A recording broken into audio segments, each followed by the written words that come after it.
Coelhos estreou nos cinemas, um agente americano viu o filme, veio aqui para o Brasil, a gente fez algumas reuniões, quando eu percebi eu já estava nos Estados Unidos, em Los Angeles, fazendo reuniões com alguns estúdios, e a New Line tinha esse projeto, e comecei a fazer um audition com eles me convidaram para dirigir, e aconteceu. Olha, eu escolhi esse filme porque eu acho que é um filme que tem um conteúdo elevado, assim, sabe? Eu recebi, depois do Dois Coelhos, eu recebi muito roteiro de ação, só que eu queria um filme que tivesse o componente de ação, de suspense, né? Essa trama inteligente, mas que tivesse uma mensagem no final. Eu acho que esse filme, além de ser um suspense policial, paranormal, ele tem uma mensagem muito profunda.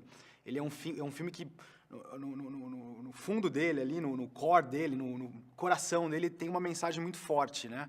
Uma coisa quase existencial, assim, né? Eu queria um filme que tivesse essas duas coisas, a parte visual, o apelo visual, a ação, mas também contasse uma boa história e tivesse uma mensagem forte no final. Eu acho que Presságios de um Crime é um filme que você sai da sessão de cinema com um pensamento. Você sai pensando no filme e sai discutindo, sabe, sobre o filme. Ele tem uma mensagem que te faz pensar, que te faz discutir, refletir. Olha, eu participei bastante da pré-produção do filme, né? Como assim, todo diretor tem que participar bastante. O período de desenvolvimento do filme eu participei também, mexi um pouquinho no roteiro, colaborei junto com os escritores, com o Peter Morgan, na época que estava fazendo um tratamento. E quando eu cheguei no filme, tinha só o Anthony Hopkins no elenco. Então, eu ajudei a escolher todo o resto do elenco. O personagem do Colin, Jeffrey Dean Morgan, Abby Cornish, a gente fez testes, conversou com... Assim, eu passei meses em Los Angeles fazendo entrevistas e desenvolvendo essa parte. E aí, depois, a gente foi para Atlanta, né, quando o filme já entrou em pré-produção. A gente começou a procurar as locações lá em Atlanta. Eu participei de toda essa fase. Foram 3 meses em Atlanta pré-produzindo o filme e preparando o filme, né? Eu tive uma contribuição boa no roteiro do filme. Eu criei algumas cenas, né, que eu achava que poderiam ser interessantes num filme onde o personagem principal prevê o futuro e prevê o passado, né? Ele tem essa coisa de prever o futuro, mas ele também vê o que aconteceu no passado, né? Ele não só vê o futuro, né? Ele tem uma sensibilidade para tudo, né? Eu colaborei com algumas cenas que envolvem essa capacidade dele de ter uma sensação do futuro e do passado, sabe? Então, dessa capacidade paranormal dele, vamos falar. O dia a dia no set foi um choque, assim, né? Porque é uma estrutura de produção maior do que eu estava acostumado. Assim, eu fiz um filme aqui no Brasil, Dois Coelhos. Antes disso, eu fiz bastante publicidade, ainda faço publicidade. Mas o set do Presságio de um Crime é um set, assim, o maior set que eu já tive a oportunidade de trabalhar até hoje. Então, você tinha assim, centenas de pessoas trabalhando, trailers para todo mundo, sabe? Assim, até eu tinha um trailer. Então, assim, era uma estrutura muito maior para se administrar, e de equipe, de recursos, né? Então, e isso também acarreta uma parte burocrática maior também, né? De você lidar com produtores, lidar com o escritor, lidar com esse elenco, né? Ganhador de Oscar. Foi um choque, mas que eu fui me adaptando e fui desenvolvendo isso e cada vez mais entendendo mais o processo de fazer um filme nos Estados Unidos, que acho que cada país tem sua maneira de fazer um filme. Esse é um filme americano, feito nos Estados Unidos com a grande maioria da equipe americana. Então, algumas pessoas eram estrangeiros ali, eu era um deles, né? Então, você tem que se adaptar um pouco ao processo deles, mas na essência o cinema é muito parecido em todos os lugares, então eu acho que no final a gente falava a mesma língua, a gente deu as mãos e fez um filme, né? Trabalhar com o Anthony Hopkins, para mim, foi um dos motivos que eu aceitei fazer esse filme até, sabe? Ele é uma pessoa incrível, quando eu conheci ele realmente é arrebatador, a energia dele, e eu acho que ele nesse filme é incrível, assim, ele é o grande fenômeno do filme, na minha opinião. O personagem dele, o jeito que ele interpretou esse personagem, só ele poderia fazer, eu acho, sabe? Vale a pena conferir o filme, eu acho que o filme é muito legal, mas só por ele já vale a pena ir ver. Eu acho que minha experiência com ele, eu aprendi muito, não tem como, eu acho que eu escutei muito, a gente fez uma boa parceria, onde ele teve muita humildade também para poder me escutar, um diretor novo, né? Que primeiro filme nos Estados Unidos, ele foi muito bacana, muito generoso comigo e com as outras pessoas do elenco, com os parceiros de elenco e com a equipe. Eu acho que ele trabalhou junto comigo, assim, muito bacana, desenvolvendo... ele tem muito paixão pelo filme, sabe? Então, quando o ator tem paixão pelo filme, ele desenvolve e trabalha junto, né, como um parceiro. Ele, inclusive, é produtor executivo do filme e ajudou o filme a ser feito. Tem uma cena específica, uma cena que ele fez com a Abby Cornish, que ele fala um monte de coisa para Abby Cornish. Não quero falar nenhum spoiler aqui, né? Mas ele é muito duro com ela nessa cena, né? Ele conta um monte de coisa do passado dela e do futuro dela. E ela não gosta muito. Então, essa era uma cena muito importante para ele, que ele obcecou completamente por essa cena. E era uma cena meio dark, assim, sabe? Uma cena onde o personagem dele entrava numa coisa negra, quase. E eu acho que uma semana antes da gente filmar essa cena, ele entrou meio que... A pessoa do Anthony Hopkins foi meio para esse lado negro, mas de um jeito bom. Não que ele tenha se tornado uma pessoa ruim, mas ele ficou carrancudo, assim, e mais fechado, por conta dessa cena que ele estava tão obcecado a fazer, sabe? E realmente é uma das melhores cenas do filme, porque ele destruiu tudo, assim, todo mundo ficou chocado, porque lembrou um pouco o Silêncio dos Inocentes, sei lá, a relação, assim, da Clarice com o personagem dele no Silêncio dos Inocentes. Ele fez uma coisa meio parecida com o personagem da Abby. E foi um dia bem intenso, assim. Mas, assim, eu acho que essa paixão... É isso, né? Acho que os artistas têm essa paixão, e ele tem essa paixão, e eu gosto disso. Eu acho que esse embate, essa coisa enérgica, só traz coisas boas para o projeto, né? O personagem do Anthony Hopkins é um médico que está vivendo em reclusão, num lugar totalmente ermo, porque ele perdeu a família, a mulher se separou dele, ele perdeu a filha dele, a única filha dele. A filha dele morreu de leucemia, então ele se distanciou do mundo, né? É assim que o filme começa. E ele criou uma versão desse dom dele, esse dom de premonição que ele tem. Ele ficou avesso a esse dom. Ele não quer saber de premonição, não quer saber de nada. Se distanciou do mundo. Então a gente conhece o personagem dele assim, né? Escondido no mundo e se escondendo do próprio dom. Aí uma série de crimes começam a acontecer. E o FBI, né, ele já trabalhou para o FBI no passado, o FBI resolve recorrer à ajuda dele, assim, um último recurso. Falar, vamos atrás desse cara aqui, que é o nosso último recurso. E algumas pessoas acreditam, algumas pessoas não acreditam. Eu acho que é só uma coisa surreal. Mas o personagem do Jeffrey Dean Morgan acredita muito no Clancy, que é o personagem do Tony Hopkins, e eles vão lá buscar ele desse lugar escondido, para ele voltar ativa, né? Então ele é um personagem que tem, no tempo todo ele está buscando uma redenção, né? Ele sente uma certa culpa por essa coisa da filha, né? Ele tem que realmente lidar com isso o filme todo.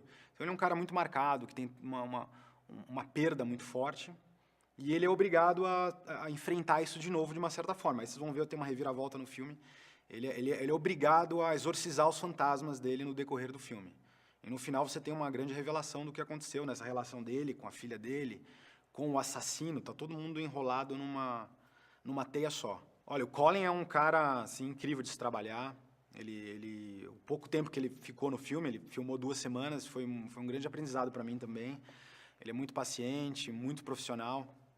E eu acho que o personagem, o jeito que ele fez o personagem, é bem interessante, porque ele é um vilão que tem um lado que você se identifica nele, sabe? Ele tem uma mensagem meio ambígua, assim, onde você consegue identificar alguma razão nobre na intenção dele de ser um vilão, o que é uma coisa bem interessante, que sempre me interessou em histórias, assim, como essa, né? Você não ter um vilão estereotipado, né? Que é o mal pelo mal, né? Ele, apesar de ser o vilão do filme, ele tem uma agenda que ele tenta justificar de uma forma que você, pode até falar, pô, esse cara tem um ponto de vista aí que, de repente, ele tem razão, né? Minimamente. Então, eu acho que ele trouxe essa ambiguidade, né? Do vilão, mas com um lado de redenção,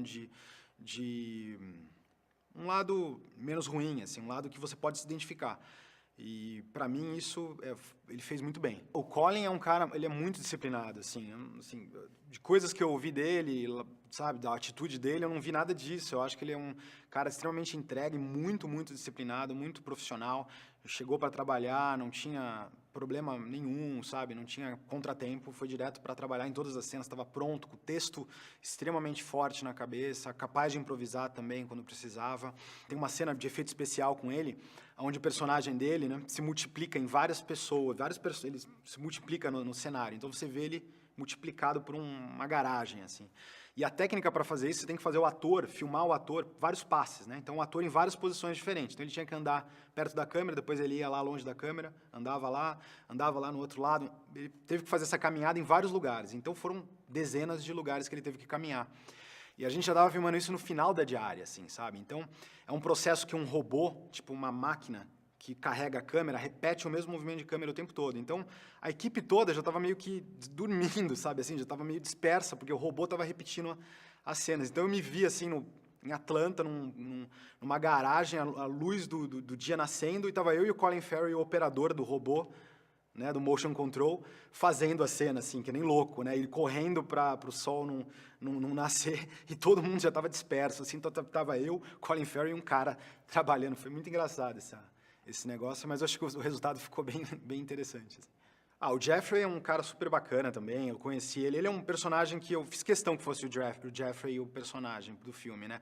Conheci ele num bar lá em Los Angeles. Quando eu vi ele, conversei com ele, eu falei, cara, ele tem um vozeirão, assim, né? Ele fuma, então ele tem uma voz grave, ele é alto, grandão. É um cara que tem uma empatia, um carisma natural. Falei, pô, esse cara é o Merriweather. Então, fiz questão que a gente contratasse ele. Ele estava super afim de fazer o projeto, se jogou mesmo na história. E eu acho que o personagem dele é super importante, né? Ele é o elo de ligação, ele é o cara que acredita no Clancy e traz o Clancy para dentro do FBI para a investigação. Mal ele sabe que ele está sendo, na verdade, uma peça no quebra-cabeça do Colin Farrell ali, do vilão. Olha, a Abby, a gente queria alguém que tivesse uma força, né, uma força de decisão, de intenção, de resolução, né, mas ao mesmo tempo tivesse uma certa fragilidade, assim, né. Acho que a Abby conseguiu emprestar isso pro personagem da Catherine, que é uma mulher que ela é extremamente certinha, né, ela é by the book, como eles falam, e o Clancy chega ali para meio que bagunçar a vida dela, para falar algumas verdades. Como ele é um cara que consegue enxergar além, ele enxerga através dela, desse escudo que ela tem. Né? Ela tem um certo escudo para o mundo, né? De certinha, de perfeitinha. Ele consegue quebrar isso, ele vai no fundo, no âmago. Então isso desconcerta ela, mas também faz com que a Catherine evolua no decorrer do filme. Ela acaba o filme de uma forma mais decidida, mais solta, mais empreendedora, talvez, e menos regrada, né, de uma certa forma. Eu acho que a Abby conseguiu capturar isso. Ela é uma pessoa super fácil de trabalhar. Quando ela estava fazendo o filme do Padilha, até na época eu liguei pro Padilha, falei, pô, o que você acha da Abby? Eu tinha já feito uma reunião com ela, ele só falou coisas boas dela, do Robocop, né? E aí eu falei, pô, então é ela, né? Vamos fechar com ela. E realmente foi um processo muito bom. A gente tomou muita tequila lá em Atlanta e se divertiu bastante. Pois é, eu acho que O Presságio de um Crime é um filme um pouco brasileiro também, né? Não só pelo diretor ser brasileiro, o editor é brasileiro, mas a gente conseguiu filmar algumas cenas aqui, né? Então, as cenas de segunda unidade, todas são feitas aqui no Brasil. As aéreas, 99% das aéreas que você vê, as tomadas aéreas, são feitas em São Paulo. E na Serra da Cantareira também. Então, a gente achou um lado meio anônimo de São Paulo, que não pareça uma capital latino-americana, né? Eu acho que São Paulo tem uma cara em alguns lugares, pode ser qualquer lugar do mundo, e a gente rodou isso, fez uma diária de helicóptero em São Paulo para editar no filme. Por incrível que pareça, uma perseguição policial, onde vários carros policiais chegam numa cena de um crime, a gente rodou aqui em São Paulo também, na Lapa. Então era um lugar meio decrépito, assim, a gente dressou uns carros de polícia, né, com cara de carro de polícia americano, uns 3 carros de polícia chegaram correndo, assim, isso é aqui no Brasil. O trem tem um significado muito importante no filme, porque o personagem do Anthony Hopkins vê trens o tempo todo, ele enxerga trens. Ele não sabe muito bem o que são esses trens, no final do filme você vai entender o que é o trem. Então, todos os trens que você vê nas externas de trem, praticamente quase todos são os trens da CPTM aqui de São Paulo. Então, a gente fez de uma maneira anônima, depois apagou um pouco ali e tal, mas esses trens do filme, na verdade, são os trens da cidade de São Paulo. Então, o editor do filme também é um brasileiro, é o Lucas Gonzaga, que é um grande amigo, um colaborador de longa data, que fez o Dois Coelhos, que fez meu primeiro curta. Ele é um dos grandes editores brasileiros e realmente ele é excepcional, sabe? Eu fiz esse convite para ele fazer o filme e os produtores viram também o material dele do Dois Coelhos e, obviamente, e outros projetos dele e falaram, com certeza, ele é o cara. E foi muito bom, porque a gente conseguiu editar também uma parte do filme aqui no Brasil, né? O processo de edição primeiro foi todo feito aqui em São Paulo, depois a gente foi para Los Angeles e Nova York depois para finalizar. Mas ter alguém... Assim, os diretores sempre tentam levar a sua equipe, né? Assim, você forma uma gangue e você leva a sua gangue junto com você, né? Como o Carlos Alazik também, que é o fotógrafo do Dois Coelhos, ele foi um dos câmeras do filme. do Presságios. Então, foi bem legal. Ele foi para Atlanta, participou, conseguiu dar um pouco dessa cara, né? Que é uma cara que eu tento levar junto, né? Nos meus projetos. E foi bem bacana. O filme tem mais uma brasileira, que é a Luísa Moraes, que ela faz o personagem da Vitória. Ela é uma das vítimas do assassino. Ela faz uma cena super sensual, bacana, numa banheira, né? E ela parece uma das visões do Anthony Hopkins. Então, a gente rodou também lá em Atlanta com ela e rodou com ela aqui no Brasil também algumas cenas em alguns lugares, né? E para compor essas visões que o personagem do Anthony Hopkins tem com ela. Então, ele tem várias visões com ela, com essa mulher, né? Uma mulher bonita, que aparece meio seminua e ela, né, numa banheira, de repente ela é morta. E a gente filmou um pouco disso aqui no Brasil com ela, foi super bacana o processo. Ela é uma amiga, grande amiga, que me ajudou no processo de pré-produção também, quando eu estava fazendo alguns clipes de teste para o filme. Ela serviu de modelo, apareceu, ficou lá de cobaia para mim. Então, não teve como, né? Eu tive que fazer isso e chamar ela para o filme de verdade. Ela é um super talento e foi muito legal.